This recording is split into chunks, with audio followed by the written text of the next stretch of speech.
চায়নাওয়ালাদের recipe দেখে বাড়িতেই বানিয়ে ফেললাম এই ডিম রেসিপিটা। একবার যদি তোমরাও বানাও না, বারবার বানাতে ইচ্ছা করবে বন্ধুরা। আবার এই বন্ধুরা, তোমরা এটা নকল ডিম ভেবো না, এটা একদম আসল ডিম। হ্যাঁ বন্ধুরা, ঠিকই দেখছো বা ঠিকই শুনছো, এটা আসল ডিম। তো আজকে এই ডিমটা কিভাবে তৈরি করব, তাহলে ভিডিওটি পুরোটি দেখো, তাহলেই বুঝতে পারবে। কয়েকদিন ভিডিও দিতে পারিনি, আর কারো ভিডিও দেখতে পারিনি গো। তো চলো বন্ধুরা, আরও একটি নতুন রেসিপি শুরু করি। আশা রাখছি সবাই ভালো আছো। তো আমার সাথে সাথে তোমরাও ট্রাই করো এইভাবে এই ডিম রেসিপিটা। প্রথমেই দেখো বন্ধুরা, এখানে আমি 4টে ডিম নিয়েছি। তো 4টে ডিম থেকে আমি ওপরের একটা অংশ ফুটো করে নেব, অতিরিক্ত করবে না। আর এই কাজটা একটু সাবধানে করতে হবে, খুব যদি বেশি করা হয়ে যায় তাহলে ডিমের ছাঁচটা নষ্ট হয়ে যাবে। তো দেখো বন্ধুরা, এইভাবে আমি ডিমগুলোকে বের করে নেব। আর আমি 4টে ডিম তৈরি করব, তার জন্য 4টি ডিমের খোসা লাগবে। এটা সাবধানে তোমরা করে নিও, যতগুলো বানাবে ঠিক এভাবেই তৈরি করে নিতে হবে এই ডিমের খোসাটাকে। আর এখানে দেখো বন্ধুরা, আমি ডিমগুলোকে ধুয়ে ভালো করে পরিষ্কার করে নিতে হবে। আর ডিমের ভেতরে যে পানিটা আছে সেটা আমি এইভাবে উপর করে নিলাম, তাহলে ঝরে যাবে। আর ডিমটাকে খুব ভালো করে ধুয়ে নিতে হবে। এবার এখানে আমার ডিমের হলদে অংশটা করার জন্য প্রথমেই লাগবে 1 কাপ মতো দুধ। তোমরা যে কোনো কোম্পানির দুধ নিতে পারো, লিকুইড দুধ, গরুর দুধ।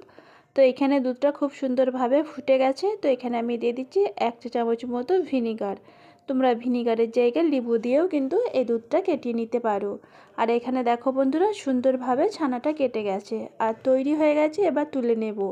আর এখানে আমার এতটুকুই ছানাই যথেষ্ট, এটাতেই আমার ডিমের কুসুমটা হয়ে যাবে। তোমরা যদি একটু বেশি করতে চাও তাহলে একটু দুধটা বেশি করে নিয়ে ছানাটা তৈরি করে নেবে। আর এখানে দেখো বন্ধুরা, পানিটা যে আছে এক্সট্রা, সেটা এই হাতে মুঠো করে চিপে বের করে দেব। খুব সহজেই কিন্তু এই পানিটা বেরিয়ে যাবে। তো এখানে দেখো বন্ধুরা, আমি একটা প্লেটের মধ্যে নিয়ে নিয়েছি আর দিয়ে দিচ্ছি 1 চা চামচ মতো চিনি। চিনিটা পাউডার করে নিয়েছি। আর দিয়ে দিলাম 1 চা চামচ মতো গুঁড়ো পাউডার দুধ। আর যেহেতু এখানে কোনো ফ্লেভার নেই, তার জন্য এখানে একটুখানি দিয়ে দিলাম ঘি। আর 1 চিমটা দিয়ে দিলাম লবণ। দিয়ে সব কিছুকে সুন্দরভাবে মিশিয়ে নেব প্রথমে। ডিমের হলদে কুসুমটা তৈরি করার জন্য এতটুকুই আমার প্রয়োজন। আর যে মেন কালারটা দেওয়ার জন্য এখানে আমি হলদে কালারটা ব্যবহার করলাম। তোমরা চাইলে অরেঞ্জ কালারটাও তৈরি করতে পারো, বা হাঁসের ডিম, মুরগির ডিম, যেটা খুশি তৈরি করতে পারো। আর এখানে আমি হলুদ কালারটা ব্যবহার করলাম, একটুখানি শুকনো ফুড কালার দিয়ে দিলাম। দিয়ে দেখো সুন্দর একটা কালার চলে এসেছে। তো এখানে বন্ধুরা, এবার বলের মতো ছোট ছোট আমি লাড্ডু করে নেব। এই ডিমের কুসুমটা খুব বেশি বড় করব না, তাহলে ডিমে যে ছিদ্রটা আছে ওটার মধ্যে ঢুকবে না। তো একটু ছোট ছোট করেই আমি করে নিচ্ছি। এখানে 5টা করেছি।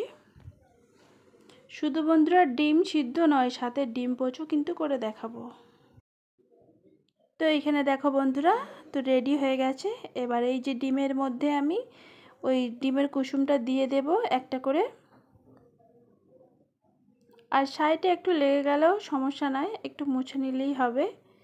তো এইভাবে আমি ডিমের কুসুমগুলোকে ভরে দিচ্ছি ডিমের ভিতরেতে, ডিমের খোসার ভেতরেতে। অনেকেই ভাবছো বন্ধুরা, তো ডিমটা কিভাবে তৈরি হবে, তাই না? তোমরা একটু ধৈর্য ধরো, তাহলেই বুঝতে পারবে এই ডিমটা কিভাবে তৈরি হচ্ছে। আর এখানে দেখো বন্ধুরা, এবার ডিমের যে সাদা অংশটা তৈরি করব, তার জন্য আমার এখানে লাগছে 1 কাপ পরিমাণে দুধ। আর এখানে দিয়ে দিচ্ছি গুঁড়ো দুধ 1 চা চামচ, আর 2 চামচ মতো চিনি।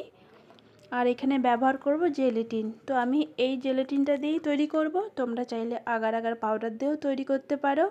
তো এখানে আমি 1 চা চামচ মতো জেলেটিন ব্যবহার করলাম। তো এই সব কিছুকে দুধটা অতিরিক্ত গরম হওয়ার আগেতেই দিতে হবে। আর যদি একটু গরম হয়ে যায়, জেলেটিনটা দিতে চাই, তখন দেখবে একটু দালা দালা পেকে যাচ্ছে, তবে আস্তে আস্তে মিশে যাবে। তবে হালকা কুসুম গরমেতে যদি দেওয়া হয়, জেলেটিনটা সুন্দরভাবে গুলে যাবে। তো একটু মিশিয়ে নিচ্ছি ভালো করে। তো তো এইভাবেই গুলে নিতে হবে দুধের মিশ্রণটি, আর এখানে 3 থেকে 4 মিনিট মতো ফুটিয়ে নেব।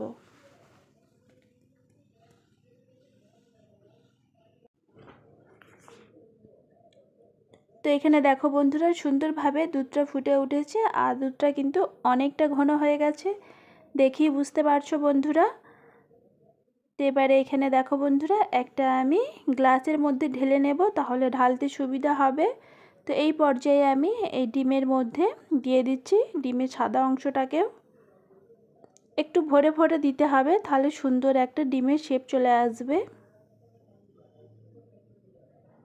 তো একটু আস্তে আস্তে ঢেলে দিচ্ছি, এতে করে বাইরের দিকটা না বেরিয়ে যায় বা পড়ে না যায়। তো দেখো বন্ধুরা 4টে ডিমের মধ্যেই হয়ে গেছে। তো একটা আমি ডিম পোচও কিন্তু করেছি, সেটাও তোমাদের দেখাবো। আর এখানে দেখো বন্ধুরা, এখানে ডিমটাকে আমি রেখে দেব নর্মাল ফ্রিজে 2 ঘন্টার মতো। 2 ঘন্টা পরে ফিরে এসেছি, আর এখানে দেখো বন্ধুরা সুন্দরভাবে ডিমটা কিন্তু সেট হয়ে গেছে। খুব সহজেই বন্ধুরা এবারে আমি ডিমের খোসাটা ছাড়িয়ে নিতে পারবো। এটা একটু আস্তে আস্তে ছাড়াতে হবে, নাহলে ভেঙে যেতে পারে। তো এইভাবে ছাড়িয়ে নিলেই খুব সুন্দরভাবে ওপরে যে খোসাটা আছে উঠানো যাবে। দেখে মনে হচ্ছে না বন্ধুরা হুবহুব ডিমের মতো? এটা কিন্তু ডিম নয় বন্ধুরা, এটা মিষ্টি। তো এটা মিষ্টি আমি এইভাবে তৈরি করেছি, খেতেও অসাধারণ হয়েছিল, আর এটা ভীষণ সুন্দর হয়েছে দেখতে। এটা আবার তোমরা ভেবো না যে অরিজিনাল ডিম, এটা কিন্তু নকল ডিম। আর বলেছিলাম না ডিম পোচ বানাবো, এই দেখো বন্ধুরা একটা ডিম পোচও বানিয়েছি। কেমন লেগেছে বন্ধুরা অবশ্যই জানাবে। যদি ভালো লেগে থাকে লাইক কমেন্ট শেয়ার করো, আর সাবস্ক্রাইব করতে ভুলো না। আর যদি অনেক বেশি ভালো লাগে তাহলে তোমার ফ্রেন্ডস ফ্যামিলিদের সাথে শেয়ার করে রাখতে পারো ভিডিওটি, পরে তোমাদের কাজে আসতে পারে।